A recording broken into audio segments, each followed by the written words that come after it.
Welcome to the Cheating Secrets channel. We hope you enjoy today's story. We eagerly awaited the arrival of the passengers in the airport baggage claim area. My brother-in-law Bob was there with his two daughters, Danica, 9 years old, and Louisa, 7 years old. With me were my son David, 12 years old, and my daughter Sheila, 9 years old. The children were holding up a large sign that read, "Welcome home, moms." 2 weeks ago, my wife Mandy and her sister Helen went on vacation to the beaches of Belize. It's a great way to escape the cold winters of Minnesota, especially in January. Finally, the passengers started appearing at the door. The children erupted in cheers when they saw their mothers. Both women looked stunning with their beautiful tans and bright smiles. Mandy kissed David and Sheila and gave them a tight hug. Then she turned to me, and I was rewarded with a passionate kiss. I hugged her and found it hard to let go. "I missed you so much, darling." "Wait until tonight, honey," she whispered in my ear. "I'll show you how much I missed you." And that night, she certainly proved it. After 15 years of marriage, she knows a few things about me. One of those things is how much I find tan lines exciting. After the kids went to bed, we went straight to the bedroom. "Sweetheart, lie down in bed and be ready to greet me when I come out of the bathroom." In the blink of an eye, I found myself waiting in bed. A few minutes later, Mandy came out of the bathroom in a thong bikini. Mandy's most attractive feature has always been her very beautiful face, a face made for smiles. Wherever she went, she had the most beautiful face. However, she was her own worst critic when it came to her body. She felt she was too short, too skinny, not big enough in the chest, too thick in the hips. A side effect of 2 pregnancies was that her breasts had become fuller and more voluptuous. The thong bikini certainly showcased her lovely curves. But the best was yet to come. Mandy stood at the foot of the bed, displaying her gorgeous golden tan acquired on the beach. First, she slowly pulled down the thong, revealing a white patch of skin in the front. There were faint tan lines where the thong straps had been. The sight made me come alive. She slowly unfastened the bikini top, letting the fabric hang from her chest. Finally, the bikini fell to the floor, exposing her white breasts. I immediately crawled to the foot of the bed, grabbed her by the waist, and pulled her close, kissing her white breasts while my hands caressed her body. My kisses gently trailed down from her chest. We spent a good part of the night rediscovering each other. A few days later, Mandy was cleaning the bathtub. I stood in the hallway, enjoying the beautiful view of her moving buttocks. Mandy sensed my presence and glanced over her shoulder. "What are you standing there for?"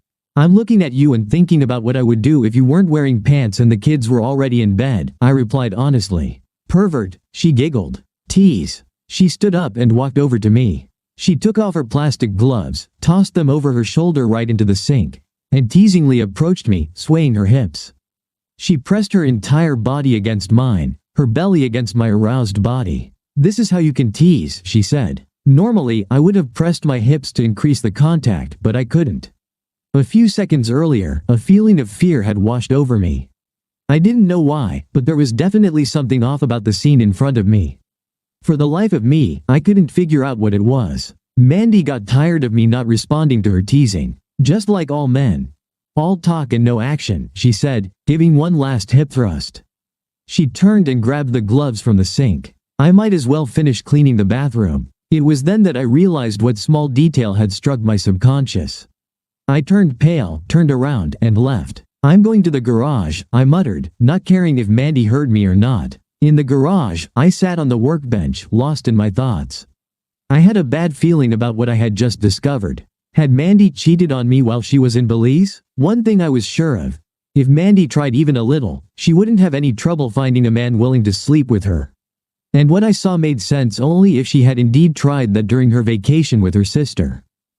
What would I do if I found out she had cheated on me? The answer was obvious. I would leave her without hesitation. It would hurt. Well, it already hurt. But it would be even worse because of our 2 kids. Why did she do this to me, to us? Was I such a bad husband? These questions kept swirling in my mind for the rest of the evening. But although I had a very strong feeling that she had cheated on me, I had absolutely no evidence that she actually did. So how can I find out for sure? The affair, if it happened, occurred 3,000 miles away in another country.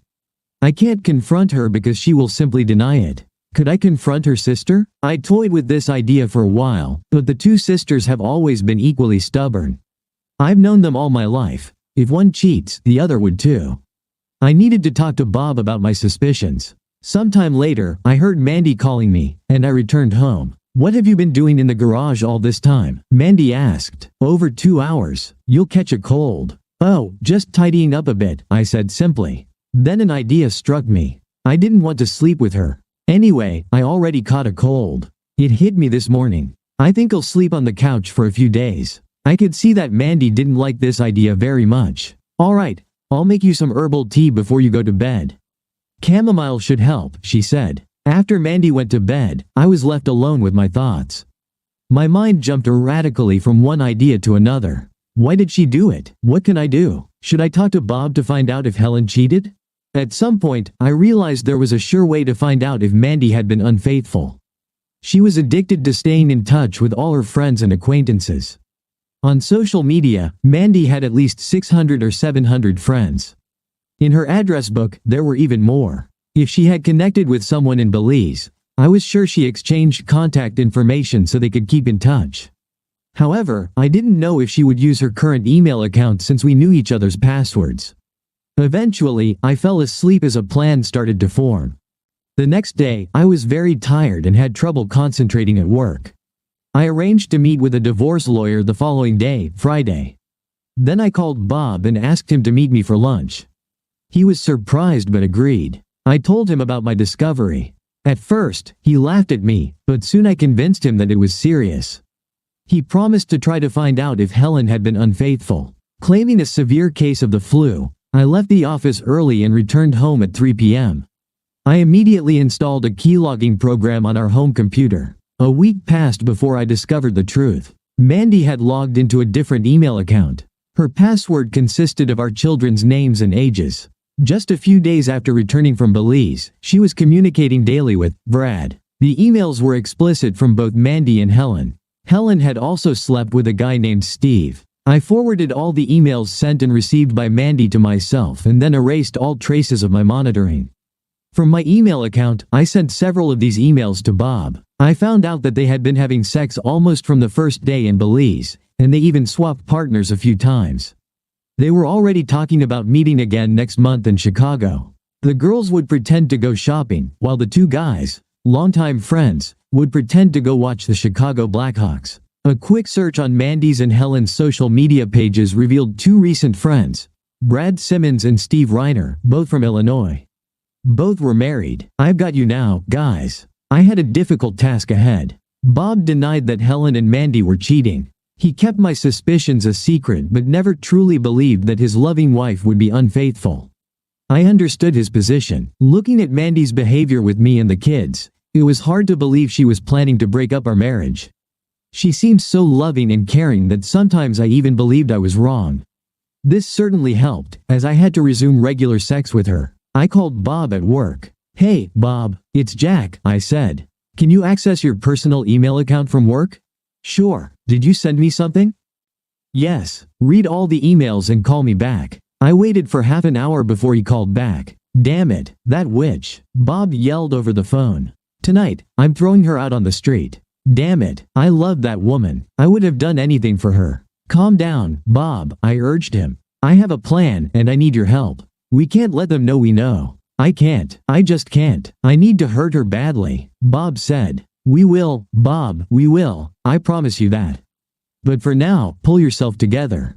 Call home and leave a message that you're working late tonight. We'll meet at the Old Town Pub and I'll tell you about my plans." Later that evening, Bob and I had our first strategy meeting. "Bob, what could really hurt our wives?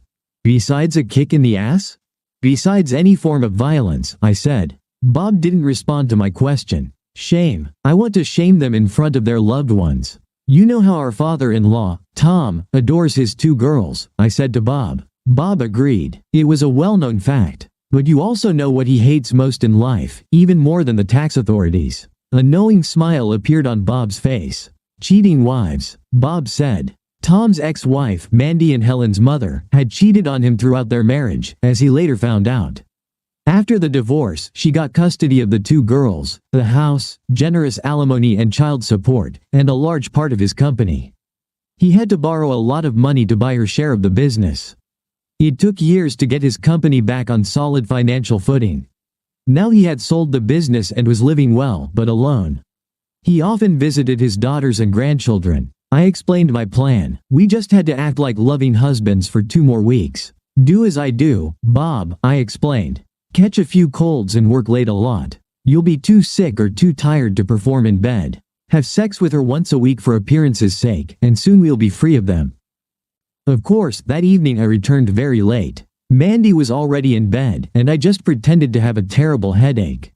I thought a bit about the revenge plan but soon fell asleep. I was already aware of the upcoming shopping trip when Mandy announced that she and Helen had planned a shopping trip to Chicago. I told her it was a great idea. She planned to stay at a downtown hotel. To show my love and support, I even booked the room myself using our joint credit card. The room was reserved for Mr. and Mrs. Johnston, with double occupancy, as Helen and Mandy were supposed to share the room. The girls were ecstatic. Bob also offered to pay for a room. This room was reserved for Mr. and Mrs. DeRocher, with double occupancy since Helen and Mandy were supposed to share this room as well. Bob and I arranged it so that each of them thought we were booking just one room. Though we knew the girls were not going to share a room, we had no idea that their lovers would be there. The girls planned to take Friday off, fly to Chicago in the morning, and return on a late flight from Chicago on Sunday. The following week, I spoke with Tom Raines, Mandy's father. I told him I wanted to surprise the girls by bringing the kids and him to Chicago for a family gathering, as the trip was just 2 weeks after our 15th wedding anniversary. Tom thought it was a great idea. I asked Tom if he could book 3 rooms. He thought it would be a big surprise. Bob and I were disgusted by our wives' behavior that morning when we dropped them off at the airport. They acted like 2 schoolgirls going on their first date, laughing at everything and nothing, brimming with nervous energy. At the security gates, we kissed them on the cheek. They didn't even notice that neither Bob nor I said, "I love you." Bob drove us back into town. I took out my cell phone and made a quick call. "Hi, this is Johnston," I said to the private detective I had hired. "They'll be landing in Chicago soon. Is everything in place?" "Yes," Alan White replied. "They will be in rooms 201 and 203, and everything is set up for both audio and video. I'll have everything ready for you when you land tomorrow."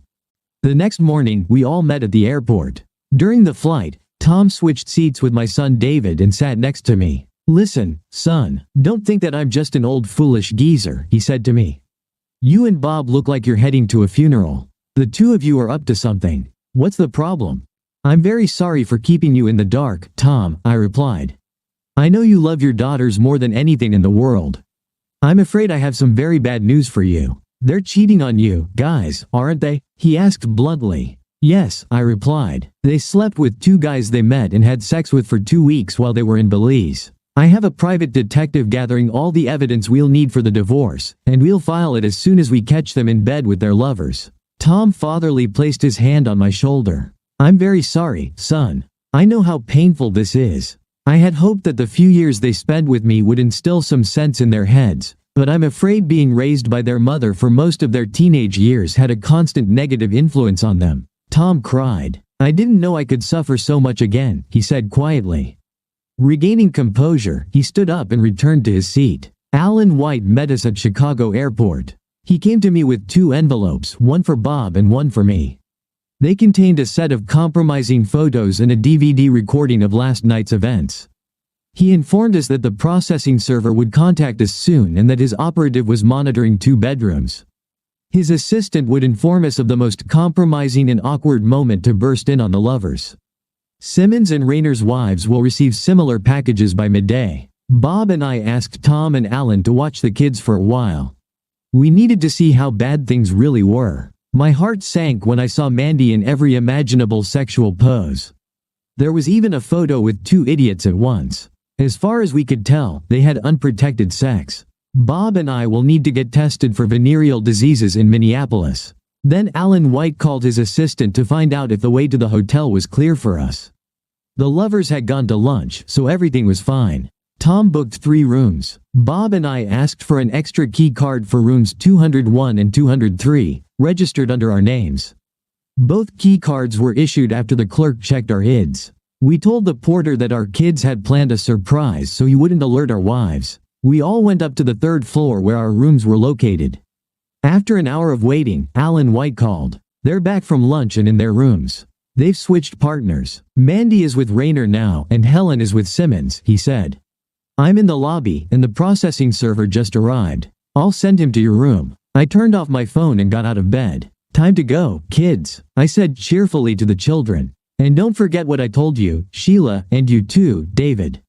Grandpa and I will enter the room first, and when I give you the signal, you shout, "Surprise, Mom." Got it? No problem, Dad, said David. And under no circumstances enter the room until I tell you to. We climbed the stairs and stopped in front of room 201. I inserted the key and quietly opened the door. Tom and I entered, with the two children following us. However, they didn't wait. As soon as the door opened, they shouted, "Surprise, Mom, we're here." Mandy was lying on the bed on all four of them and Rainer was behind her. Our appearance was indeed a surprise. Rainer rushed to the pants lying on the floor, quickly put them on, grabbed the rest of his clothes, and dashed out of the room. Well, at least he reacted quickly. Mandy jumped off the bed and tried to gather her clothes. No, no, no, this can't be happening. No, what are you doing here? She exclaimed. Hey, Mommy's naked, Sheila squeaked, squeezing between Tom and me. I snapped my fingers. The process server entered the room. Mandy Johnston? He asked the only naked woman. That's my mom, Sheila said, trying to be helpful. The process server handed her an envelope. You've been served, he said and took a photo of Mandy holding the envelope, trying to cover her chest. He left. Come on, kids. Let's leave Mom while she gets dressed. We exited the room. Mandy was crying on the floor. She knew all too well what was in the envelope. Bob and his children were in the hallway. Bob, I said, now it's your show. Things didn't go as smoothly with Helen. Simmons was an aggressive type. When he was pulled away from having sex with Helen from behind, he became very angry at the uninvited guests. He punched Tom in the face. Bob didn't need any more incentive to express his disappointment, and the first thing Simmons felt was Bob punching him. Helen scratched his face, defending her father. It was a worthy gesture on her part, to protect her old man. I entered the room, grabbed Simmons, and threw him into the bathroom, away from the children's sight, tossing his clothes after him. Get dressed and get out of here, jerk, I said. Tom, Bob, and the kids left the room. Without any shame, Helen followed them, covered only by a blanket. Her father turned to her with a stern face. Go back to the room and get dressed. Like the little girl she was at heart, she turned and went back to the bedroom. The process server had disappeared during the argument but now stood in the doorway. Ellen DeRoche? Yes. He handed her an envelope. You've been served. We all went back upstairs. The initial plan was to spend the night there and have one last talk with our wives. But I wasn't in the mood to be in the same room with Mandy. I grabbed our luggage and told the kids we were going home. Tom said he wanted to stay. He had a lot to say to his daughters. Bob and his kids returned with us to Minneapolis. 4 months later, despite Mandy's numerous pleas for forgiveness, the judge reviewed our case and granted an uncontested divorce. It took a lot of effort for Tom to convince Mandy to sign the divorce papers. The house was mine since I had inherited it from my parents before I met Mandy. I also got primary custody of the children, but I didn't ask for any money from Mandy. Tom made sure they were well taken care of. Our other assets were divided equally, and I received a generous gift from Tom the following Christmas to help me get back on my feet financially. As he explained to me, it was from Mandy's future inheritance anyway. Bob's divorce went similarly, except their house was jointly owned. However, shortly after the divorce, Bob and Helen started dating again, and I'm almost certain they will eventually get back together. What a pity. As for Mandy and me, there's not the slightest chance I'll ever take her back. I kind of believed her when she said she deeply regretted what she did.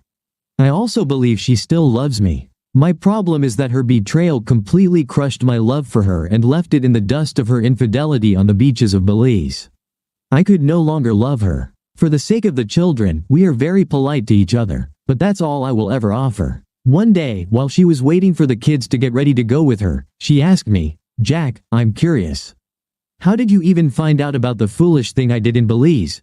It's my love for tan lines, I replied. I don't understand. I was in a bikini the whole time. We never went to a nude beach or anything like that. Think about it, Mandy. What did you do every time you cleaned the bathroom with all the necessary chemicals? I gathered everything I needed, put on plastic gloves, and rolled up my sleeves, she said. You forgot one thing you always did first, I said. You took off your rings, your engagement ring and your wedding band. You didn't have a tan line on your finger. Thank you for being with us and listening until the end. If you found it interesting, please subscribe, give us a like, and leave your comments. And we'll see you on the Cheating Secrets channel.